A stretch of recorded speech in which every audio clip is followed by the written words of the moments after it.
Salut tout le monde, comment vous allez?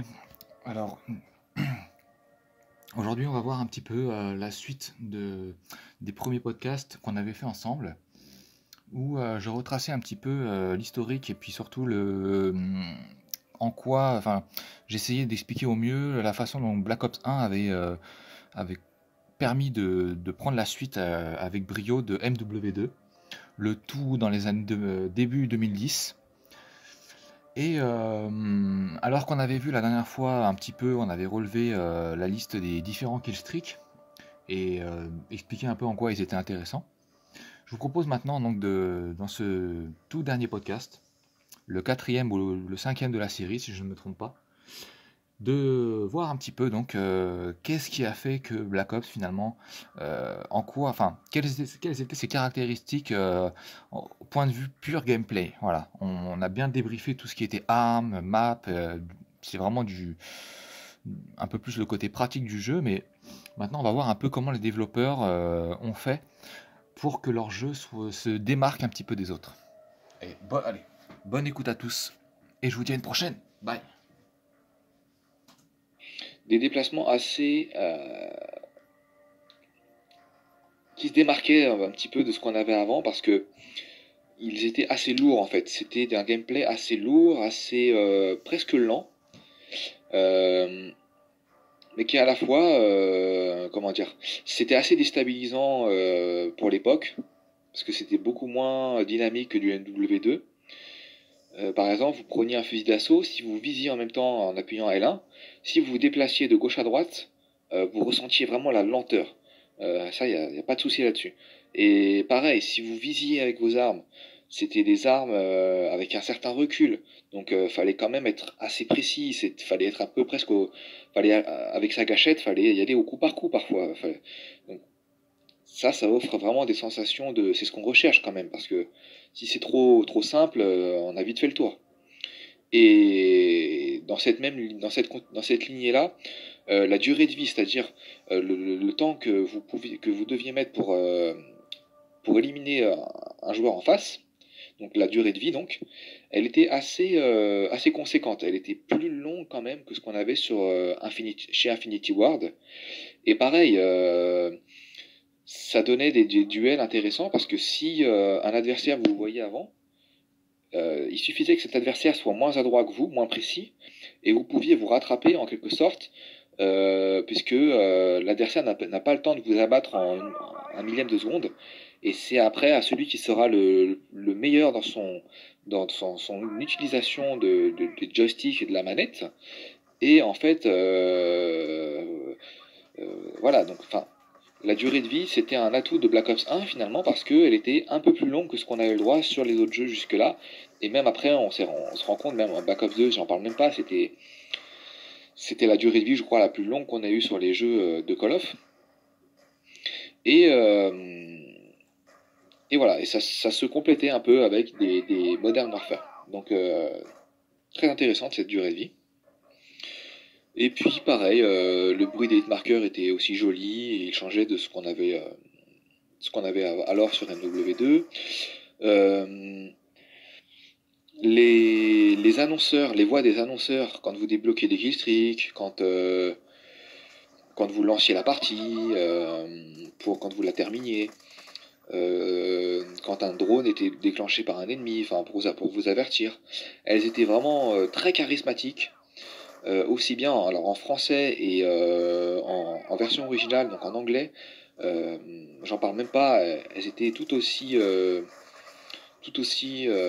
pleine de caractère. Enfin, c'était très ça vous plongeait dans l'ambiance et on avait même droit à des annonceurs comme, je sais pas si je vous l'apprends, on avait Ice Cube, rappeur américain très célèbre, qui faisait comment dire, qui faisait la voix pour certaines maps, dont Jungle ou encore Hanoi. Et c'était vraiment c'est un plaisir à réécouter maintenant Ice Cube et puis les autres. Et en plus de ça, Triarch avait eu la bonne idée de faire comme si, en gros, on va dire le général qui vous parlait, on sentait que la voix était un peu travaillée pour faire comme s'il vous parlait dans une espèce de radio un peu old school, comme ça, un peu années 60 et avec un timbre un petit peu, comment dire, comme si, un peu comme dans une radio où ça grésille, limite ça grésille, la qualité de la voix, elle est un peu à l'arrache comme ça, mais ça donne ça donne un grain, voilà, ça donne un grain et un ton aux voix des annonceurs qui était pareil, quoi, qui fait le charisme d'un jeu et moi, des fois je me lance enfin, j'ai presque autant de plaisir comme ça à entendre un peu l'ambiance du jeu au niveau des sons que au niveau des sensations de gameplay en elles-mêmes, quoi.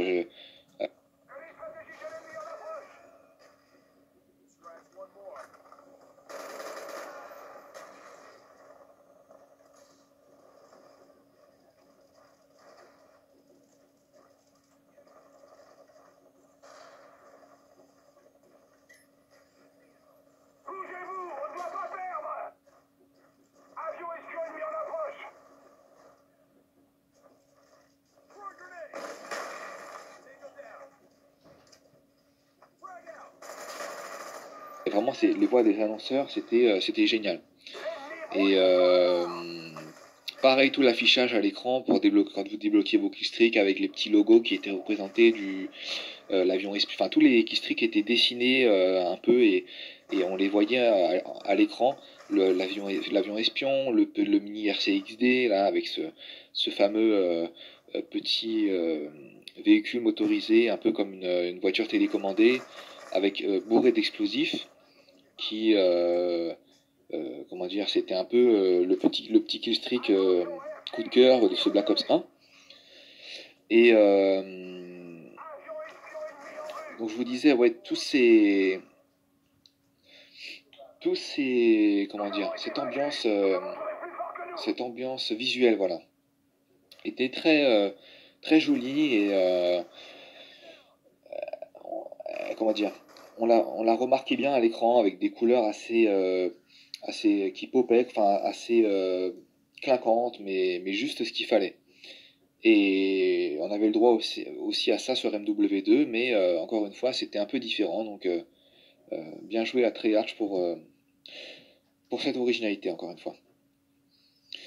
Donc, bah écoutez, les amis, je crois qu'on a fait le tour voilà, de tout ce qui a fait l'histoire de Black Ops 1. En tout cas, pour ce qui est du mode multijoueur. Je réfléchis si je ne suis pas passé à côté d'autres choses, mais oui, dans l'ensemble, je vous ai parlé un peu de ce dont j'avais envie de vous parler. Je rajouterai quand même que les camouflages en or, il fallait comment dire, il fallait passer les 15 prestiges pour les avoir, ce qui était assez laborieux, mais euh, pour le coup, quand vous les aviez, vous étiez vraiment, ça vous procurait vraiment un immense plaisir. Bon, du coup, vous l'aurez compris, les prestiges, il y en avait donc 15.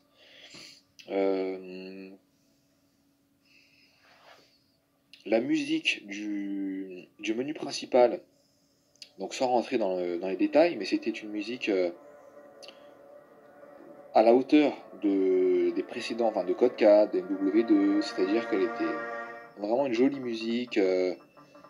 C'est le genre de son qui vous, comment dire, déjà à l'époque vous avez plaisir à l'entendre, mais vous laissez passer quelques années et je veux dire vous la réécoutez et tout de suite c'est la nostalgie qui l'emporte et tout de suite c'est genre elle est prenante juste ce qu'il faut pour que vous vraiment vous fermez les yeux et tous les souvenirs reviennent.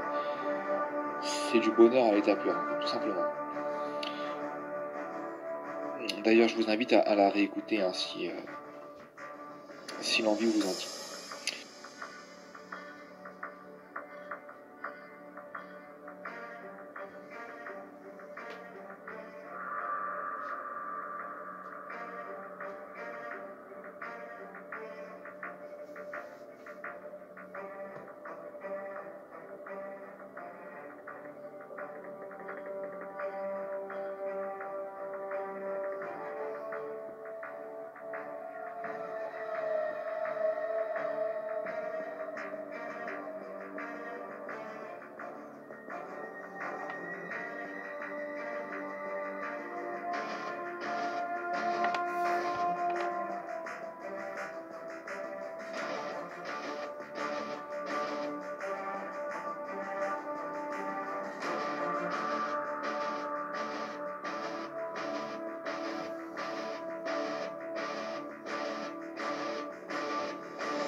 Alors pour finir, je voudrais quand même évoquer rapidement, alors bon, le mode histoire.